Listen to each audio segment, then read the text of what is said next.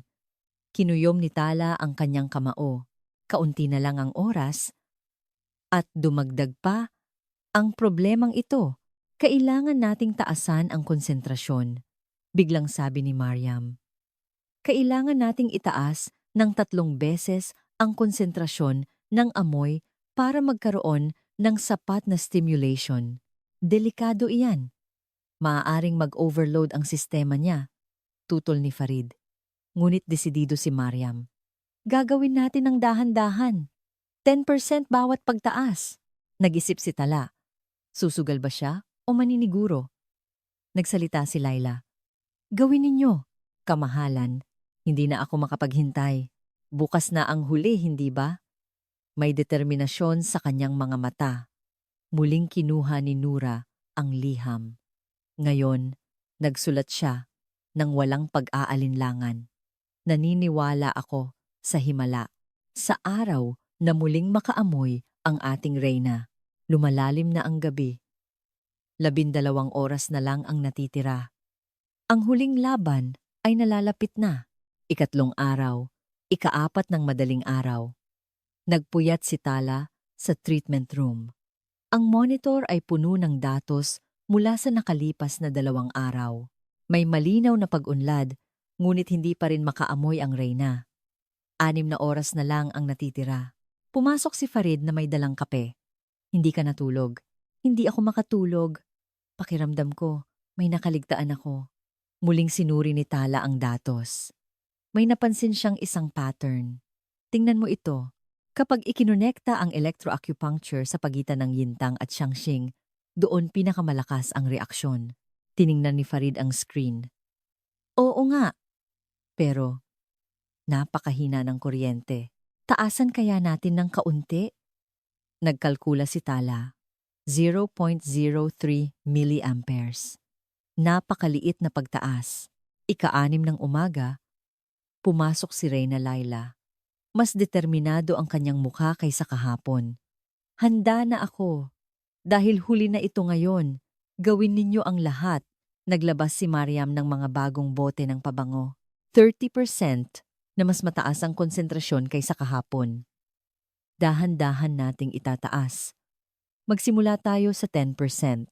Nagsimulang magtusok si Tala. Iniba niya ang pagkakasunod-sunod. Inuna niya ang Yingxiang at Bitong. Uunahin nating gisingin ang paligid ng ilong. Nang pumasok ang karayom, bahagyang gumalaw ang ilong ni Laila. Sumunod ang Yintang at Xiangxing at ikinonekta ang electroacupuncture. Sisimulan ko na po ang kuryente. Nagsimulang dumaloy ang mahinang pulso. 3 beses, bawat segundo, may ritmo. Mainit? Biglang sabi ni Laila. Mainit ang noo ko. Nagkatinginan sina Tala at Farid. Nagsisimula ng lumabas ang mga sensory words. Sige po, mag-focus po kayo sa pakiramdam na iyan. Itinurok din ni Tala ang mga karayom sa Baihuhi at si Shenkong. Lahat ng 14 na karayom ay nasa tamang lugar na. Inihanda ni Mariam ang unang amoy. Rosas. Mas mataas ang konsentrasyon. Aayusin po natin ang ritmo ng paghinga.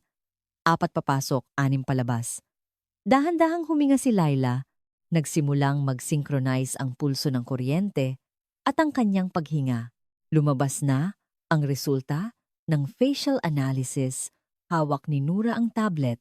May senyales ng pleasure na nakita sa micro-expressions. Ngunit umiling si Laila.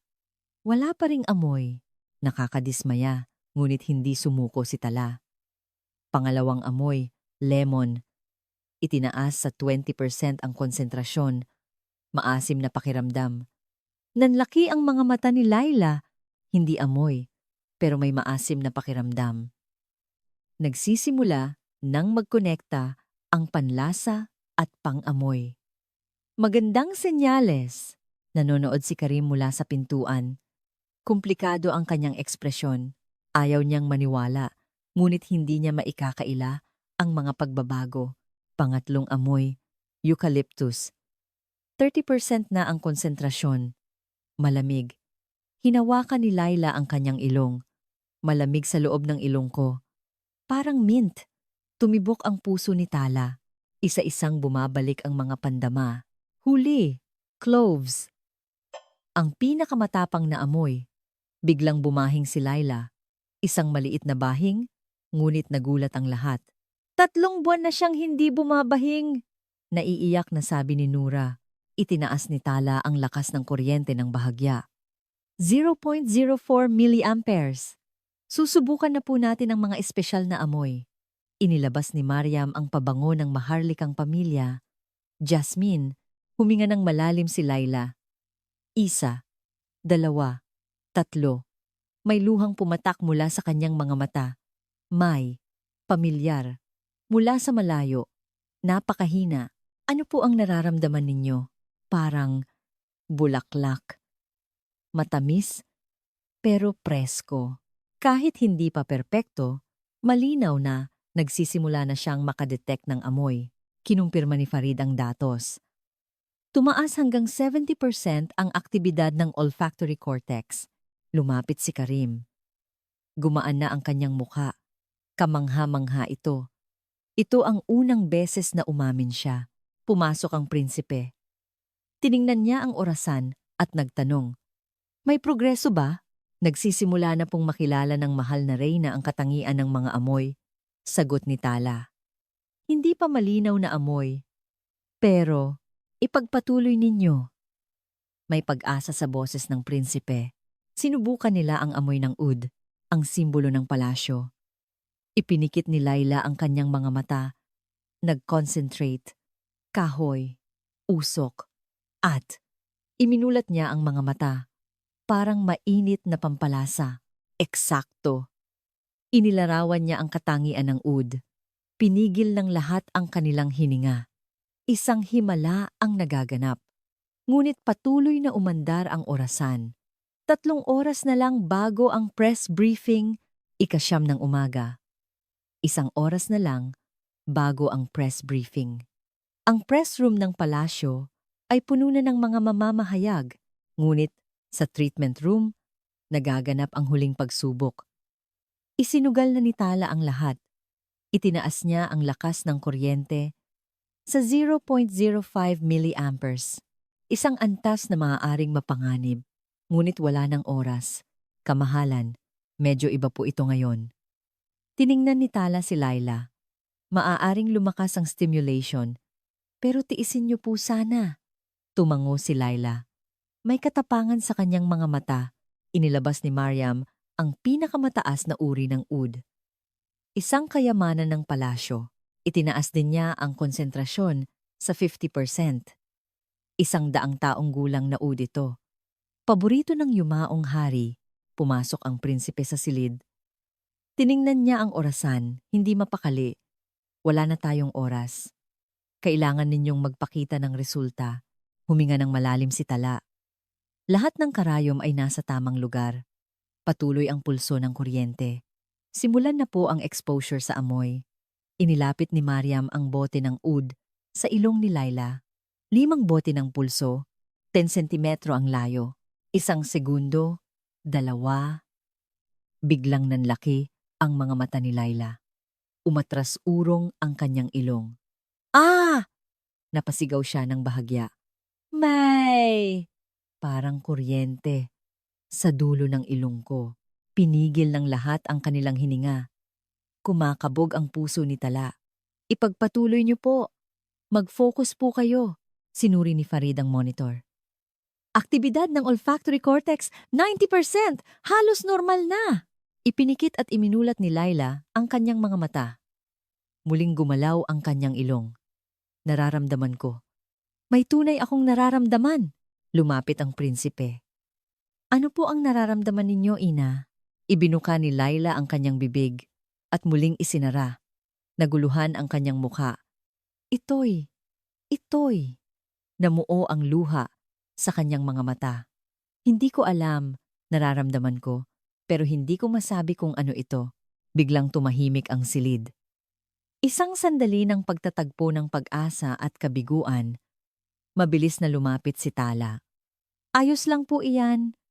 Magandang senyales po ito. Magandang senyales? Pangaasar ni Karim. Naaamoy niya pero hindi niya alam kung ano. Ngunit puno ng kumpiyansa si Tala.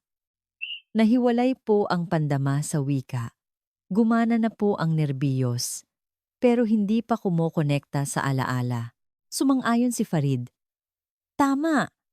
Hindi pa naibabalik ang koneksyon sa pagitan ng olfactory nerve at ng language center ng utak. Sinubukang amuyin muli ni Laila ang oud.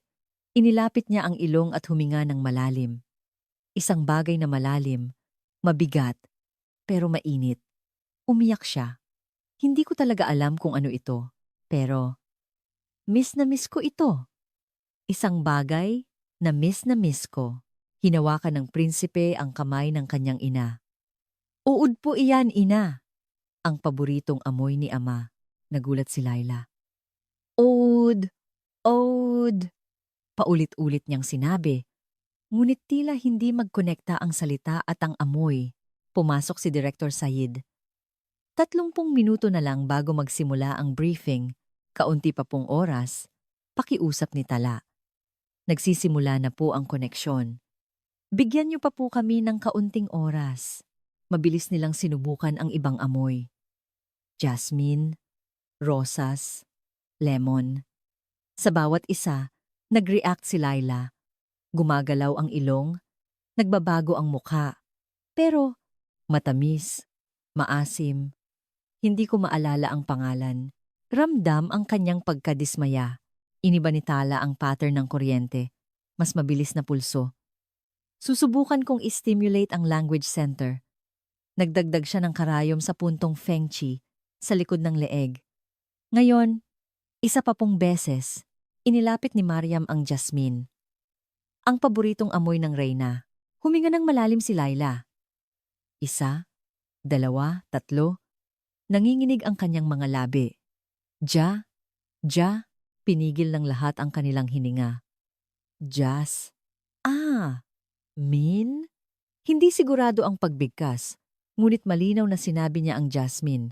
Tama po, Jasmine po iyan. Naiyak si Nura sa tuwa, ngunit nalilito pa rin si Laila.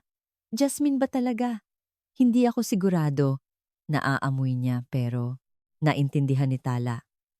Naibalik na ang pandama, ngunit hindi pa matatag ang koneksyon sa pagkilala at alaala. Tiningnan ng prinsipe ang orasan. Sapat na ito. Nakaamoy na ang aking ina, pero hindi pa po kumpleto. Pag-amin ni Tala. Kailangan pa po ng karagdagang paggamot. Sumabat si Karim.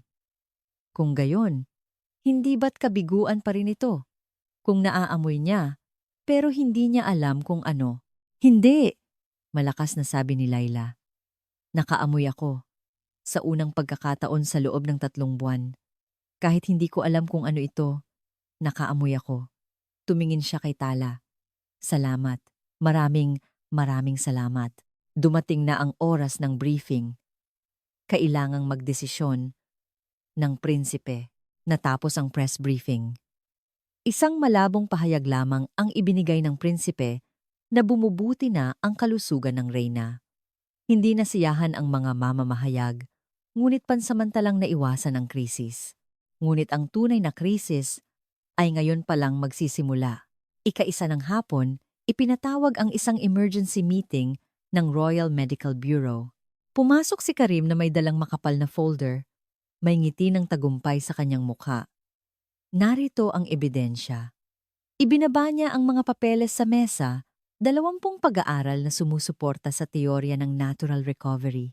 Ang post-viral anosmia ay madalas na kusang gumagaling sa paglipas ng panahon.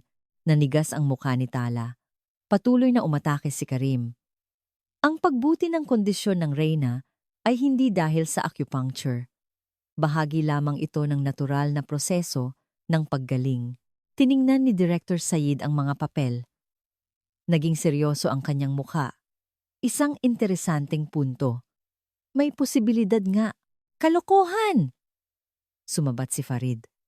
3 buwan na walang pagbabago at biglang bumuti 3 araw pagkatapos ng acupuncture? Hindi maaaring nagkataon lang iyon. Humalakhak si Karim. Kung gayon, patunayan ninyo sa pamamagitan ng obhektibong pagsusuri. Ano ang resulta ng TDI test? Inilabas ni Tala ang resulta.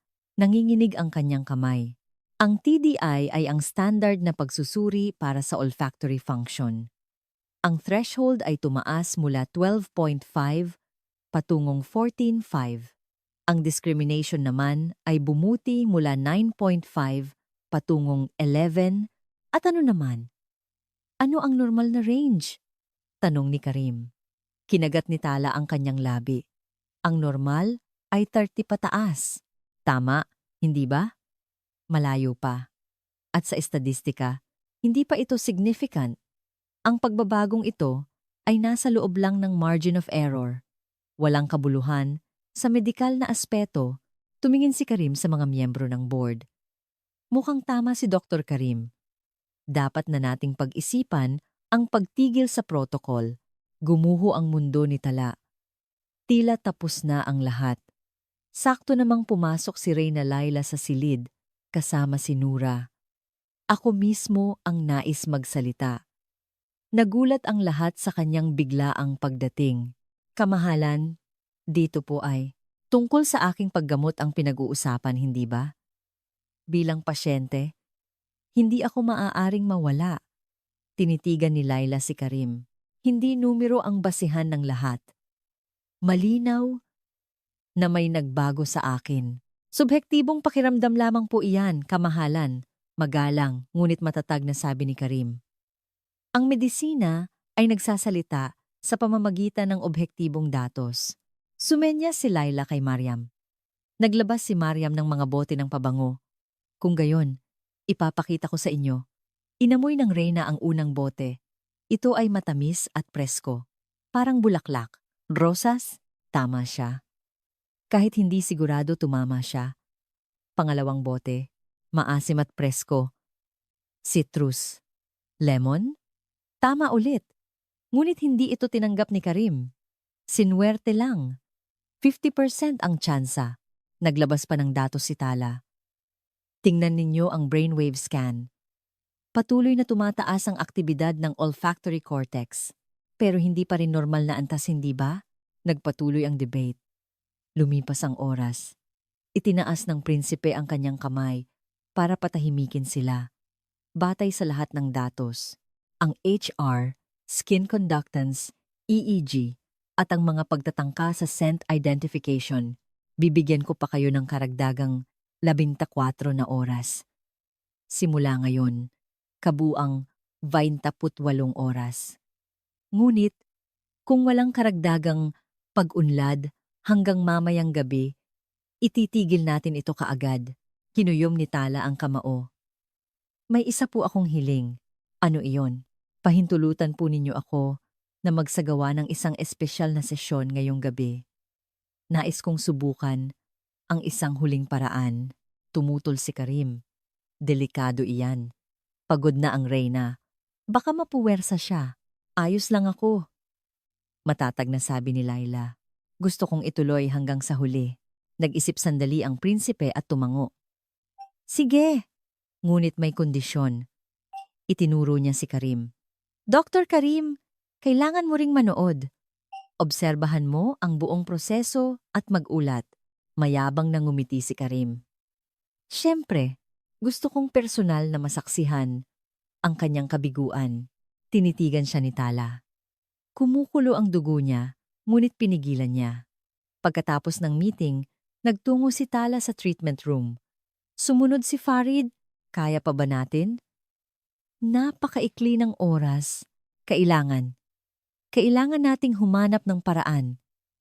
Binuklat ni Tala ang kuwaderno ng kanyang lolo. Sa huling pahina, may nakasulat, sa oras ng kawalan ng pag-asa, ang pinakamahalaga ay ang pusong hindi sumusuko. Nagbigay ito sa kanya ng lakas. 9 ng gabi, Nagsimula ang espesyal na sesyon. Punong-puno ng tensyon ang silid. Mula sa isang sulok, nakahalukip-kip na nanonood si Karim. May pang-uyam sa kanyang mga mata. Mas maingat na nagtusok si Tala kaysa dati. Kailangang maging perpekto ang lahat. Walang puwang para sa pagkakamali. Nang pumasok ang unang karayom, kumunot ang noo ni Laila. Oh! Isang maliit na daing ang lumabas. Ayos lang po ba kayo? Nag-aalalang tanong ni Tala. Ngunit tumango si Laila. Ipagpatuloy mo. Pangalawa, pangatlong karayom, Baihui, at si Shenkong. Ngunit may kakaiba. Unti-unting namumutla ang mukha ni Laila. Sinuri ni Farid ang monitor. Hindi regular ang heart rate. Tumaas din ang blood pressure. Itinigil ni Tala ang pagtutusok. May masama siyang kutob. Biglang hinawakan ni Laila ang kanyang ulo. Umalingaw-ngaw ang kanyang sigaw. Ang ulo ko, ang parang sasabog. Migraine. Dumating sa pinakamasamang oras. Agad na lumapit si Karim. Kita niyo na, nagdulot ng problema ang sobrang stimulation. Itigil niyo na iyan. Nanginginig ang kamay ni Tala. Hindi niya alam kung aalisin ba ang mga karayom o ipagpapatuloy.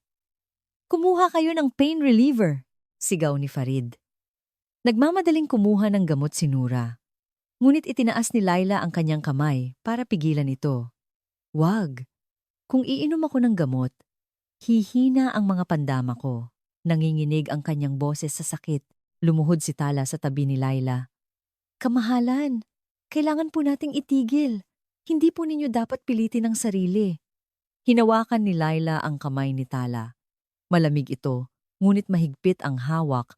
Ipagpatuloy mo. Gusto kong maalala ang mga amoy. Sa tindi ng kanyang pagnanais, parang dinudurog ang puso ni Tala. Pero delikado po. Kung lalala ang migraine, ayos lang ako. May luhang dumaloy sa mga mata ni Laila. Hindi mo masabi kung dahil sa sakit o sa kawalan ng pag-asa. 3 buwan akong walang maamoy. Ngayong nagsisimula pa lang akong makaramdam. Naputol ang kanyang boses. Hindi ako susuko.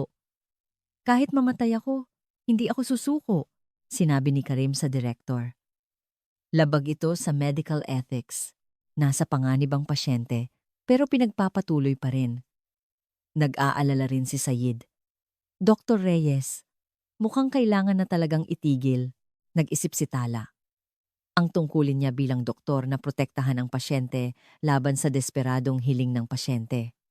Lumapit si Mariam. Hindi ba't may mga puntos na nakakapagpababa ng blood pressure? Napaangat ang ulo ni Tala. Tama, Taichung at Hegu. Susubukan ko. Kumuha siya ng mga bagong karayom. Nanginginig pa rin ang kamay, ngunit eksakto niyang natagpuan ang mga puntos. Nang pumasok ang karayom sa Taichung, bahagyang gumaan ang mukha ni Laila, parang gumagaan. Kinumpirma ni Farid, medyo bumaba ang blood pressure, pero mataas pa rin. Ginamit din ni Tala ang Hegu sa pagitan ng hinlalaki at hintuturo. Huminga po kayo ng malalim. Sinubukang kontrolin ni Laila ang kanyang paghinga. Pinagpapawisan ang kanyang noo.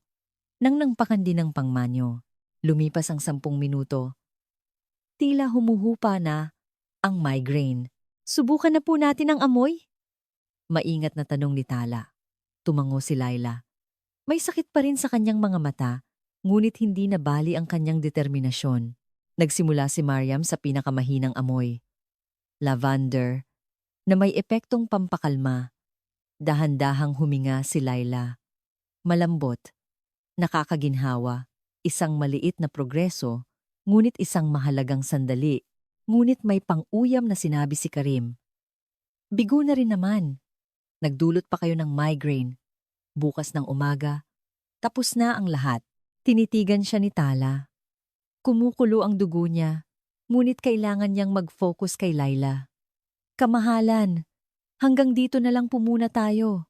Hindi. Hinawakan ni Laila ang braso ni Tala. Kaunti pa, ang jasmine. Gusto kong maamoy ang jasmine kahit isang beses pa. Sa pakiusap na iyon, hindi nakatanggi si Tala.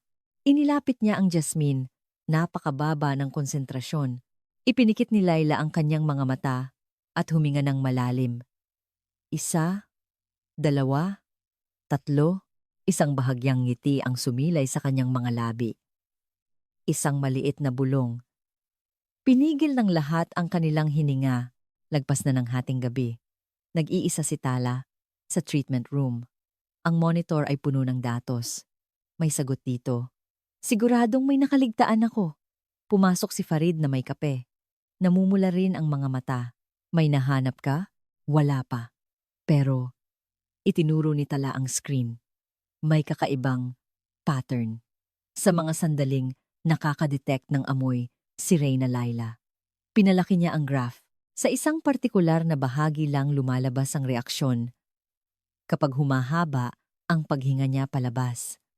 Lalo na sa pagitan ng 6 hanggang 8 segundo. Sinuri muli ni Farid ang datos. Totoo nga! Sa mga yugto lang ng mabagal na paghinga, palabas nag-activate ang olfactory cortex. Nagkataon lang? Hindi. Masyadong pare-pareho ang pattern. Nagbukas si Tala ng ibang datos. Ang talaan ng pulso ng kuryente. Tingnan mo ito. Kapag nagtutugma ang stimulation at ang paghinga, nang ipatong niya ang dalawang graph, isang kamangha-manghang bagay ang lumitaw. Isang perpektong yugto ng synchronization. Ito na! Napatayo si Tala. Hininga, kuryente, at amoy. Kapag sabay-sabay na nagtugma ang tatlong ito, doon lang lumalabas ang reaksyon. Nanlaki ang mga mata ni Farid. Ibig sabihin, magkakahiwalay nating ginawa ang mga ito. Hindi natin sinabay-sabay. Tumibok ng mabilis ang puso ni Tala. Nahanap na niya ang sagot. Pumasok si Mariam, na hingal. May problema. May royal ceremony daw bukas. Kailangang dumalo ng reyna. Bukas, 2:00 ng hapon. Darating ang mga ambassador. May ritual kung saan ang reyna mismo ang pipili ng pabango. Namutla si Tala. Wala ng oras. Ang rehearsal ay 10:00 ng umaga. 1 beses lang. Isang pagkakataon. Kapag pumalya, mabilis na isinulat ni Tala ang bagong protocol. Hinga papasok 4 na bilang, hinto 2, hinga palabas 8. Ang pulso ng kuryente, eksakto sa 6 hanggang 8 segundo ng paghinga palabas. Ang amoy, sa parehong tiempo. Nagkalkula si Farid. Kaya ba nating gawin ng ganyan ka-eksakto? Kailangan nating gawa ng paraan. Inilabas ni Tala ang metronome. 3 ng madaling araw, dumating si Nura. Hindi makatulog ang reyna. Nag-aalala siya para bukas. Tumayo si Tala. Ako na ang pupunta. Madilim ang silid ng reyna. Nakaupo si Laila sa tabi ng bintana. Dr. Reyes, paano kung mabigo ako? Magtatagumpay po tayo. Nahanap ko na po ang paraan. Ipinaliwanag ni Tala ang tungkol sa synchronization. Sumibol ang pag-asa sa mga mata ni Laila. Posible ba talaga iyan? Kung maniniwala po kayo. Kamahalan. Hinawakan ni Laila ang kamay ni Tala. Malamig, ngunit may lakas. Naniniwala ako sa iyo. Mula pa noong una, 5 ng madaling araw, ginawa ni Tala ang huling paghahanda, dumating si Karim. Hindi ka pa rin sumusuko? Bukas, tapos na ang lahat. Hindi po ito ang katapusan. Ito po ang simula, matatag na sabi ni Tala. Ngumisi si Karim. Synchronization? Anong magagawa niyan? Huli na ang lahat. Ngunit hindi natinag si Tala. Binuklat niya ang kuwaderno ng kanyang lolo. Sa huling pahina, kapag nagtugma ang ritmo, doon nangyayari ang himala. Alam na ito ng kanyang lolo. 6 ng umaga, dumating ang prinsipe. Handa na ba? Opo. Pero kailangan po ng ensayo. Kailangan naming pagtugmain ang paghinga ng reyna. Gaano katagal? Hindi bababa. Sa 2 oras. 4 na oras bago ang rehearsal. Sige. Ibibigay ko ang lahat ng kailangan ninyo. Tumingin siya kay Tala. Iniiwan ko sa iyo ang aking ina. Sa taos-pusong pakiusap na iyon, yumuko ng malalim si Tala. 8. Nagsimula ang ensayo. Humiga si Laila. Nakakonekta ang lahat ng sensor. Nagsimulang tumunog ang metronome. Hinga papasok. Hinto. Hinga palabas. Noong unay alanganin, ngunit nakuha rin niya ang ritmo. Inayos ni Tala ang makina. Eksakto, sa ika-6 na segundo ng paghinga palabas. Inihanda ni Mariam ang amoy. Lahat ay nagsimulang gumalaw bilang isa. Ika-10 ng umaga, bago ang rehearsal. Ang bulwagan ay handa na. Ngunit mabigat ang tensyon. Tinawag ng prinsipe si Tala. Iba ang kanyang itsura. May kailangan akong sabihin sa iyo. Tumingin siya sa labas. Ang lola ko. Naranasan din niya ang nangyayari sa aking ina. Nagulat si Tala. Talaga po? Oh, 35 taon na ang nakalipas. Kasabay ng matinding panic disorder, nawalan din siya ng pang-amoy. Nanginginig ang boses ng prinsipe. Ang tumulong sa kanya noon ay, tama ka, ang lolo mo, si Dr. Mateo Reyes. Nanlaki ang mga mata ni Tala. Nag-iwan pala ng ganitong sikreto ang kanyang lolo. Naglabas ang prinsipe ng isang lumang folder. Narito ang mga tala, ang treatment journal na isinulat ng lolo mo. Nanginginig na binuklat ni Tala ang mga pahina. Sulat kamay ng kanyang lolo. Kapag ang hininga, ang halimuyak at ang ritmo ng karayom ay naging isa, bumabalik ang nawalang pandama. Sa ilalim nito ay ang detalyadong protocol. Eksakto sa natuklasan ni Tala. Ginamot ng lolo mo ang lola ko sa parehong paraan.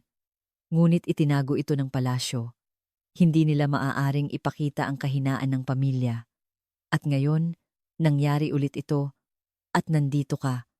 Tadhana, hindi ba? Uminit ang puso ni Tala. Hindi ito nagkataon. May isa pa. Naglabas ang prinsipe ng isang maliit na kahon. Sa loob ay isang lumang liham. Mula sa kanyang lolo. Isang araw, darating dito ang isa sa aking mga inapo. Binuksan ni Tala ang sulat. Ang huling linya, gamutin mo sila ng may pananampalataya at pagmamahal. Iyon ang tunay na sining ng panggagamot. Naiyak siya.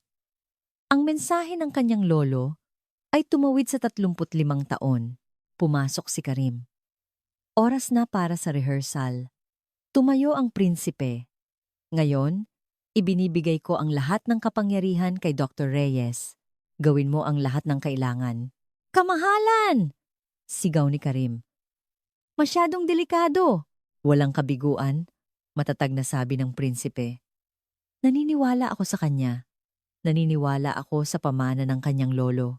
Pumasok sila sa bulwagan. Naka-royal gown si Laila, ngunit nanginginig pa rin. Sinimulang magtusok ni Tala, mas eksakto ngayon dahil sa mga tala ng lolo niya. Ikinonekta ang kuryente, 0.06 milliamperes. Eksakto sa isinulat ng lolo niya. Nagsimula ang metronome.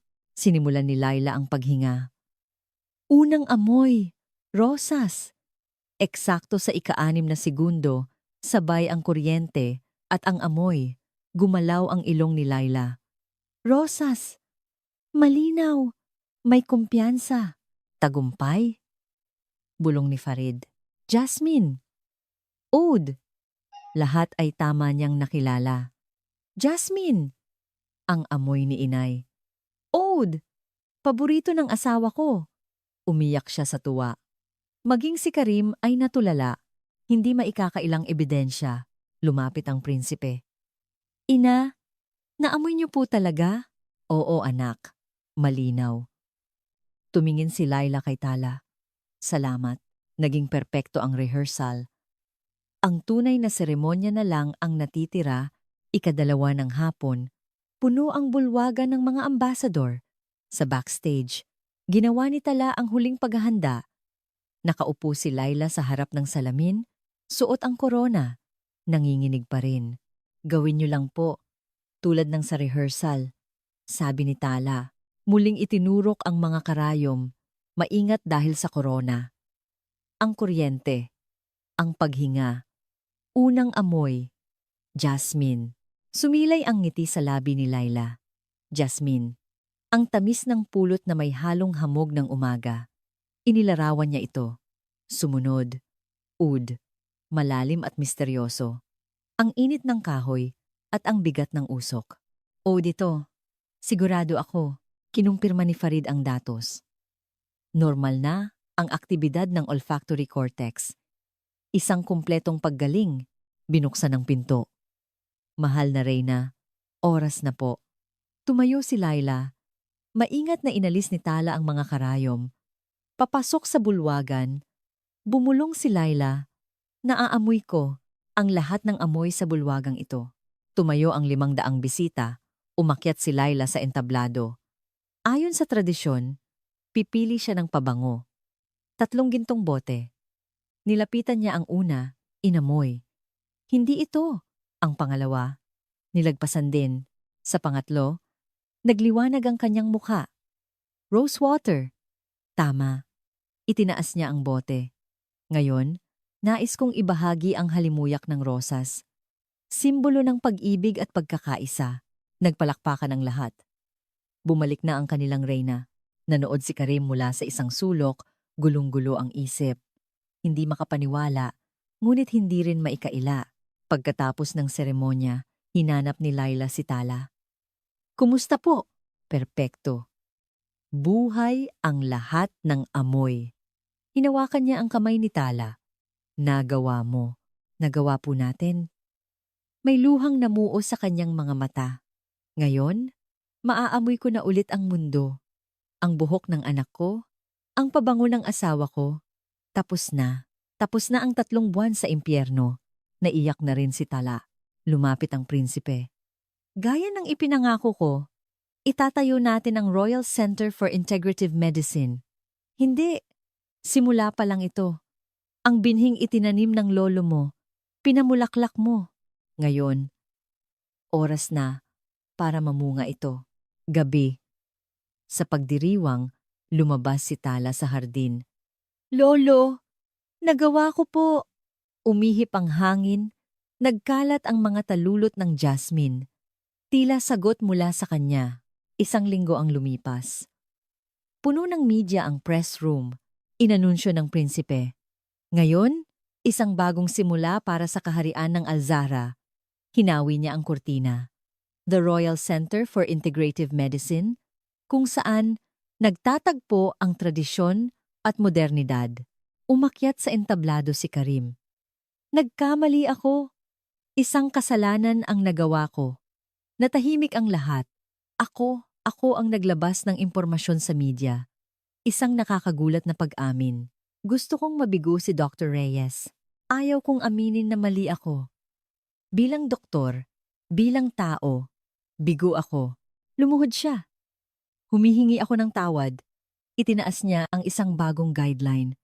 Simula ngayon, isasama na natin sa ating ospital ang olfactory training at acupuncture bilang suportang lunas. Nagpatuloy si Farid, ibinahagi ang datos. Pagkatapos ng synchronized protocol, 95% na ang olfactory function.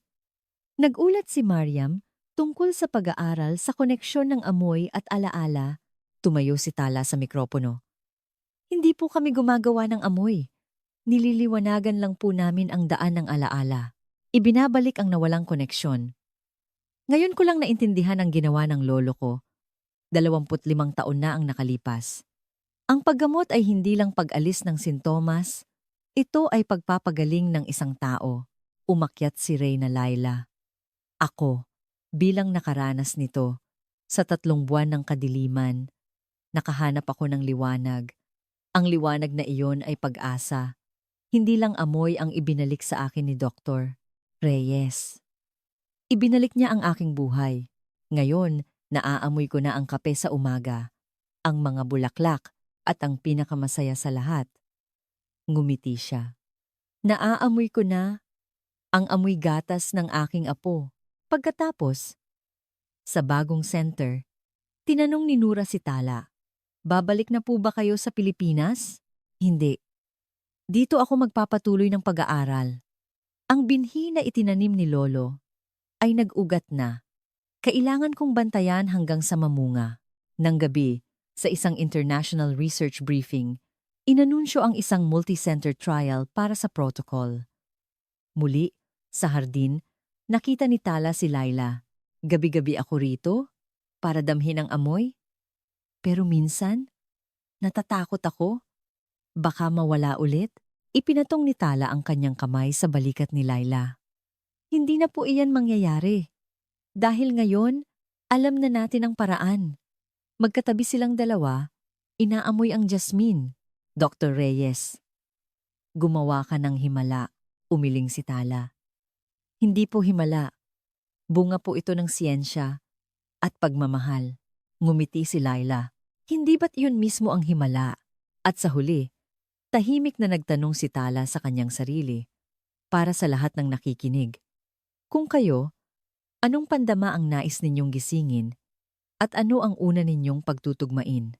Ang korona ng mga halimuyak ay na kay Reyna Laila na at ang koronang iyon ay nagniningning sa pag-asa. Kumusta ang ating kwento ngayon? Saan ka man naroroon sa sandaling ito? Ibahagi mo sa amin ang iyong kwento. Sa comment section, pindutin ang subscribe at like para swertehin ka rin sa iyong araw-araw.